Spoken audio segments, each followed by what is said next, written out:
তোমার গার্লফ্রেন্ডদেরকে গিফট হিসাবে কি দিতে চাও? 40 লক্ষ 80 লক্ষ টাকা শাড়ি কিনতে চলে আসে।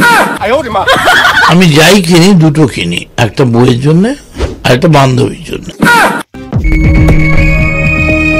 মোবাইলটা কি সুন্দর! হ্যাঁ মদন দা, তাই তো, মোবাইলটা খুব সুন্দর। আসলে আমরা সবাই সুন্দরের পূজারী। হ্যাঁ মদন দা, বলছি যে তোমার হাতে যে মোবাইলটা আছে ওইটার দাম কত গো? 3,90,000 বলছেন। কি বলছো মদন দা? তা তুমি এত দামি মোবাইল কি জন্য কিনেছো? নিজের আনন্দ ফুর্তির জন্য। খালি মিথ্যে কথা। মিথ্যে কথা বলছে মদন দা, ব্যাপারটা কি? একটা কথা আমি তোমার খুব সত্যি কথা বলি। বলো মদন দা, তাহলে তোমার সত্যি কথাটা কি? আমি যাই কিনি দুটো কিনি। দুটো করে কেনো? বাহ, তা কার কার জন্য কেনো মদন দা? একটা বইয়ের জন্য আর একটা বান্ধবীর জন্য। আরে মদন দা, তোমার আবার বান্ধবীও আছে? এটা তো আমরা জানতামই না। বান্ধবী ফিক্স নেই।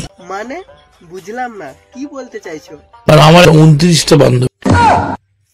আরে থামো থামো থামো মদন দা, থামো। তুমি তো সিঙ্গেল ছেলেদের কষ্ট দিচ্ছ। আমি যেটা জানতে এসেছিলাম ওরা এখনো বলতে পারিনি। কি বলে? কেন দিদিমা, ওর কথা শুনে কি তোমার ডাউট হচ্ছে? মিথ্যে কথা বলে, রোজ রোজ মিথ্যে কথা বলে। মানে মদন দা মিথ্যে কথা বলছে? আগে খেতে পেতো না,